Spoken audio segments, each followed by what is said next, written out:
Hi. I just had an interesting conversation with one of the students in Memoir Writing Inc., and she had some questions about voice. And I thought I would just record a quick video because I have a feeling some of these issues might be of interest and helpful to other people who are writing. So the question was about, so this person used to work as a psychiatrist or psychologist and was required for her work to report in a certain voice, in a certain style. And she would write about her life in her journals in one voice and write this report writing in another voice. And she's now that she's sitting down to write memoir, she's just trying to figure out what voice is what, and how correct does the writing need to be. If I'm someone who doesn't speak grammatically correctly, let's say, do I have to write, with certain rigid rules and things like that? So, okay, so we had a great chat about it. And a couple of things. I think one of the, obviously, when we write memoir, our voice needs to be our voice. So it's definitely not a report writing voice. It's not an academic voice presenting a case for something. In fact, there are a lot of what I call recovering academics who come with that voice, that sculpted voice that is used to needing for their work to write in a certain style, and that's vital and important and honorable in their world. But when we write memoir, when someone's voice sounds like they're lecturing, let's say, or presenting the case for, it's not an engaging voice. It's a bit like someone sitting down, to have coffee with you and speaking with this in this very formalized way, rather than just telling you a story. Now, I have a chapter on the craft of writing, which includes the topic of grammar and punctuation and so on.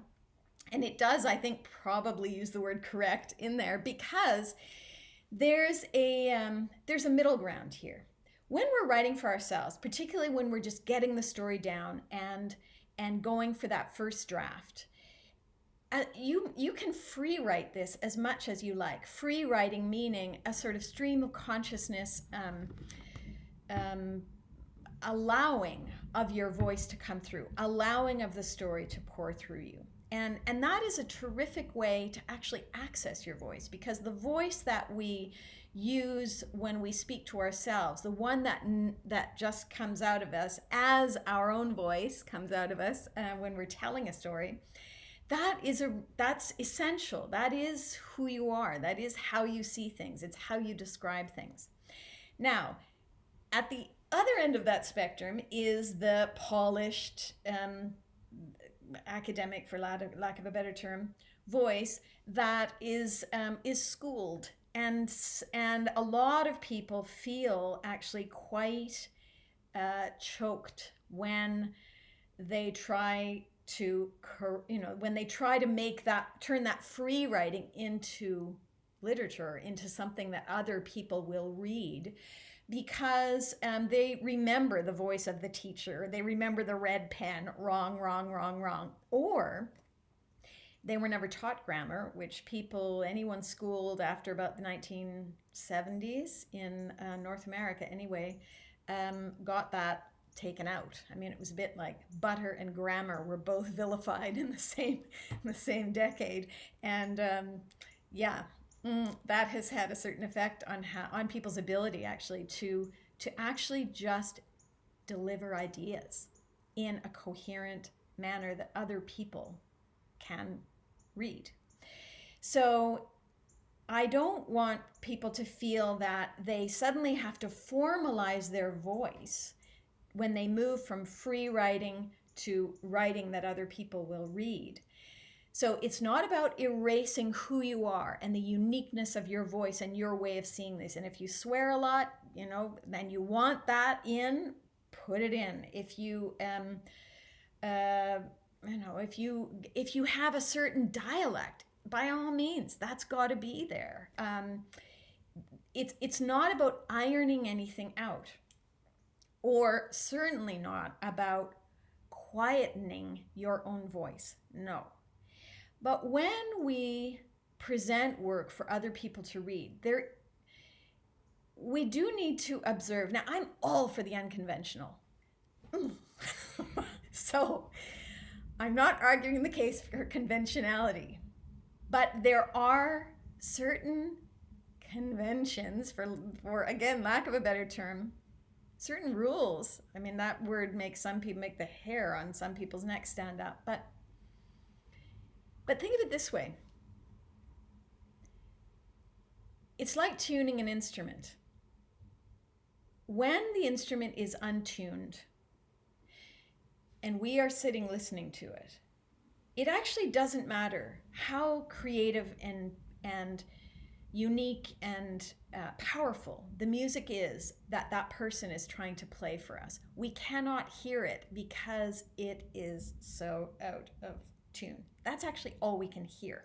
And so the story, the music, gets lost behind these technical, the technicalities of the instrument, and the technical requirements of the instrument. And those are certain conventions. Now, it doesn't mean you can't find alternative tunings or deliberately tune down a note so that there's some dissonance, but it's deliberate. It's not just that you don't know how to tune an instrument, or you don't care enough, or you don't want to spend the time learning.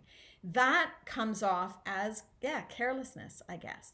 And so it's similar in writing. When the writing is just careless, it is without care.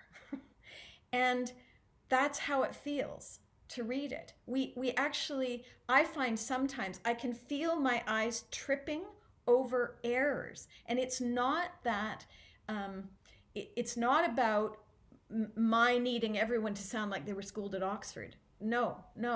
It's about this conveying of ideas in such a way that that they are deliverable, that they have a logic to them. It can be as unique a logic as you like, but there needs to be an internal logic. So the voice and the style, if it's going to break all rules, fine, but know the rules first before you start to break them, and do it deliberately and consistently and powerfully, and then you can come up with something all your own.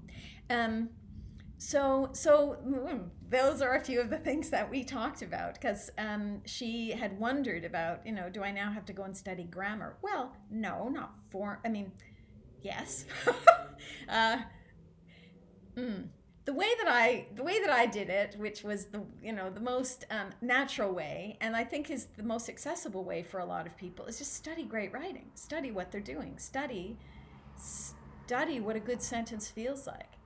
Not just reading it, but looking at it. Now, you don't have to go back to elementary school and do diagrams. Although, if you never had any of that, you might want to review it. But it doesn't need to be tedious. There are some resources that are more readable or more accessible, that make it less of a ruler on the forehead kind of learning, and something that can be very organic and easy to apply and to absorb. But the other way that I learned grammar was to learn a foreign language. And it is interesting that there's so much more emphasis often on the grammar of a foreign language than there is when we study our own.